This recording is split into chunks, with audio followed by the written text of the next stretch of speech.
नमस्कार, आपका स्वागत है। हर हर महादेव दोस्तों, महाशिवरात्रि की आप सभी को शुभकामनाएं। दोस्तों, महाशिवरात्रि का पर्व शिव भक्तों के लिए बहुत महत्वपूर्ण होता है। शिव भक्त साल भर इस पवित्र उत्सव की राह देखते हैं। इस दिन समस्त संसार शिवमय हो जाता है। मनुष्य, पशु पक्षी, दानव देवता सभी भगवान शिव की भक्ति में तल्लीन हो जाते हैं। महाशिवरात्रि के दिन हम सभी शिव जी के मंदिर में जाकर उनकी पूजा आराधना जरूर करते हैं। शिव जी पर नाना प्रकार की वस्तुएं चढ़ाते हैं। दूध, गंगा जल आदि पदार्थों से शिवलिंग का अभिषेक करते हैं ताकि महादेव हमारी मनोकामना को पूर्ण करे और उनका आशीर्वाद हमारे ऊपर सदैव ही बना रहे। महाशिवरात्रि के दिन व्रत का पालन प्रत्येक शिव भक्त को करना चाहिए। इस दिन किए गए व्रत का फल अवश्य ही प्राप्त होता है। महाशिवरात्रि के व्रत के बारे में सभी पुराणों में वर्णन मिलता है। इस दिन व्रत करने वाले व्यक्ति को दिन भर भूखा रहना चाहिए अथवा फलाहार करना चाहिए। इस दिन भूखा रहकर जो भी व्रत का पालन करता है उस पर महादेव की कृपा होती है और उसके सभी दुखों का नाश होता है। महाशिवरात्रि के व्रत का सबसे महत्वपूर्ण नियम यह भी है कि इस दिन मनुष्य को महाशिवरात्रि के व्रत की कथा जरूर सुननी चाहिए। महाशिवरात्रि के व्रत की कथा सुनने पर ही व्रत संपूर्ण होता है। इस व्रत कथा को सुनने मात्र से सभी पापों का नाश होता है और मन की इच्छा पूर्ण हो जाती है। आप भी पूरी श्रद्धा और भक्ति से महाशिवरात्रि की व्रत कथा का श्रवण करें। आज हम आपको पुराणों में वर्णित महाशिवरात्रि की वह महान कथा सुनाने जा रहे हैं जो स्वयं महादेव ने माता पार्वती को सुनाई थी। एक बार माता पार्वती ने भगवान शिव से पूछा, हे प्रभु, ऐसा वह कौन सा श्रेष्ठ तथा सरल व्रत है जिसे करने पर मनुष्य मृत्यु लोक में भी आपकी कृपा को प्राप्त कर सकते हैं। उत्तर में भगवान शिव ने मां पार्वती को महाशिवरात्रि के व्रत के बारे में बताया था और उसकी कथा सुनाई थी। वह कथा इस प्रकार है। एक बार की बात है, दूर किसी देश में चित्रभानु नामक एक शिकारी रहता था। वह शिकार करके ही अपने कुटुंब का पालन पोषण करता था। अत्यंत दरिद्री होने के कारण उसने एक व्यापारी से कर्ज लिया हुआ था, लेकिन वह कर्ज को समय पर चुका नहीं पाया, जिससे क्रोधित होकर व्यापारी ने उस शिकारी को एक शिव मठ में बंदी बना दिया और उसे कोठड़ी में कैद कर दिया। संयोग से वह दिन महाशिवरात्रि का था। उस दिन शिव मठ में शिव पुराण की कथाएं सुनाई जा रही थी और वह शिकारी बड़ा ही ध्यान मगन होकर शिवजी की कथाओं को सुनने लगा। फिर उसी दिन शाम को उस व्यापारी ने उस शिकारी को कर्ज चुकाने की बात कही। शिकारी ने अगले दिन सारा कर्ज चुका दूंगा ऐसा कहकर वह बंधन से छूट गया।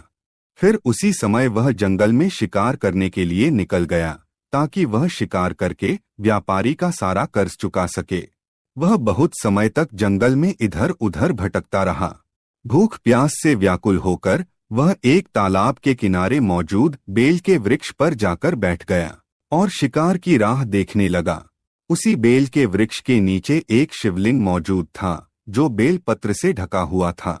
शिकारी अनजाने में ही बेल पत्र तोड़कर नीचे डालने लगा और संयोग से वह बेलपत्र नीचे मौजूद उस शिवलिंग पर गिरने लगे। फिर रात्रि का एक प्रहर बीत जाने पर उस तालाब पर जल पीने के लिए एक गर्भ धारण की हुई हिरनी प्रकट हुई। हिरनी को देखते ही उस शिकारी ने अपना धनुष निकाला और बाण चलाने लगा। उतने में ही उसे उस हिरनी की आवाज सुनाई दी। हिरनी बोली, हे शिकारी, मैं गर्भिणी हूँ, शीघ्र ही प्रसव करूंगी। अगर तुमने बाण चलाया तो तुम एक साथ 2 जीवों की हत्या करोगे और तुम्हें भ्रूण हत्या का पाप लगेगा। मैं अपने बच्चे को जन्म देकर शीघ्र ही लौट आऊंगी, तब तुम मेरा शिकार कर लेना। हिरनी की बात सुनकर शिकारी को उस पर दया आ गई और उसने धनुष्य को नीचे किया और उस हिरनी का वचन सुनकर उसे जाने दिया। फिर कुछ समय बाद उस स्थान पर अन्य एक हिरनी प्रकट हुई। उस हिरनी को देखते ही वह शिकारी बहुत प्रसन्न हुआ। उसने तुरंत ही अपने धनुष्य पर तीर चढ़ाया और छोड़ने ही वाला था कि उसे एक आवाज सुनाई दी, हे पारधी, मैं कुछ ही समय पहले ऋतु से निवृत्त हुई हूँ। मैं कामातुर विरहिणी हूँ, अपने पति की खोज में भटक रही हूँ। मैं शीघ्र ही अपने पति से मिलकर लौट आ जाऊंगी, तुम मेरा शिकार मत करो।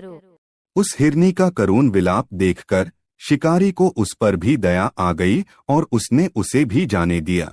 2 बार शिकार को हाथ से जाता देखकर शिकारी बहुत क्रोधित हो गया।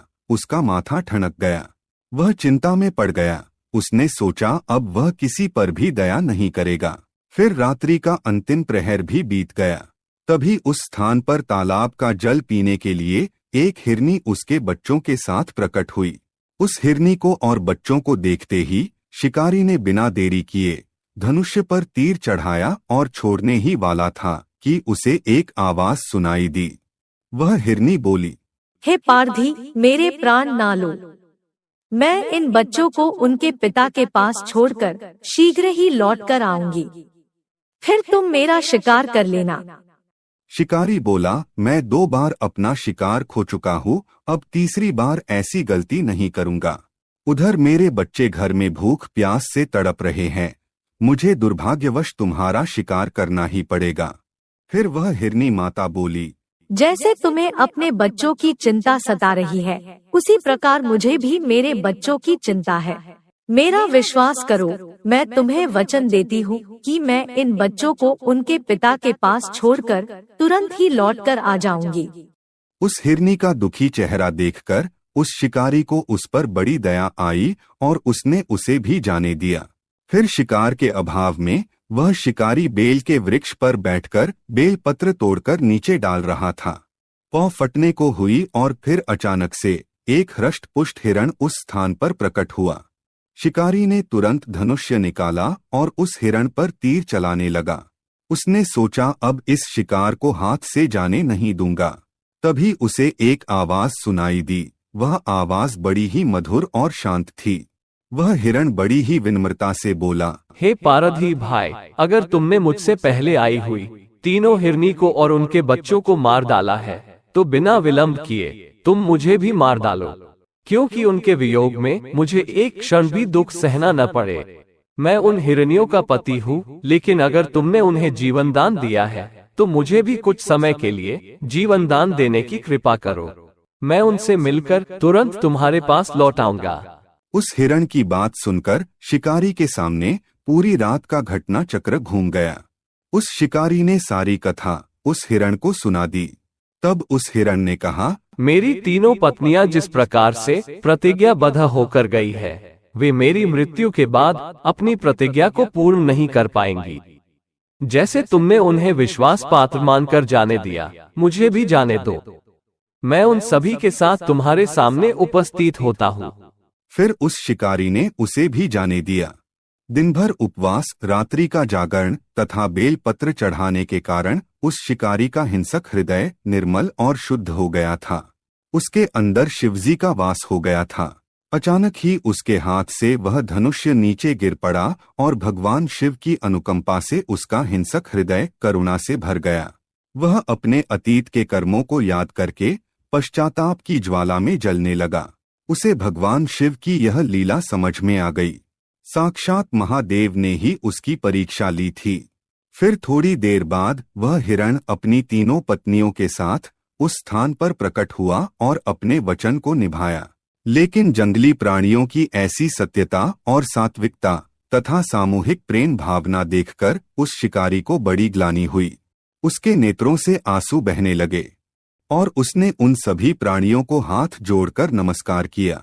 उनका शिकार न करके उसने उन्हें जीवनदान दे दिया। उसके बाद शिकारी ने अपने कठोर हृदय से हिंसा को हटाकर हमेशा के लिए दयालु और कोमल बन गया। आकाश से सभी देवतागण उस घटना को देख रहे थे। घटना की परिणति होते ही आकाश से देवताओं ने पुष्पों की वर्षा की और फिर महादेव की कृपा से उस शिकारी और हिरणों को मोक्ष की प्राप्ति हुई। तो दोस्तों, इस प्रकार से महादेव ने अपनी लीला से एक शिकारी के हिंसक हृदय को भी प्रेम से भर दिया। इस महान कथा को सुनने मात्र से ही आपके सभी पापों का नाश हो गया है। आपके हृदय में भगवान शिव का वास हो गया है। आपकी अवश्य ही कोई मनोकामना पूर्ण होगी। अगर यह कथा आपको अच्छी लगी तो कमेंट में जरूर बताएं। वीडियो को लाइक करें, दोस्तों के साथ शेयर करें और कमेंट में हर हर महादेव जरूर लिखें। साथ ही चैनल को सब्सक्राइब करें। आप सभी का धन्यवाद।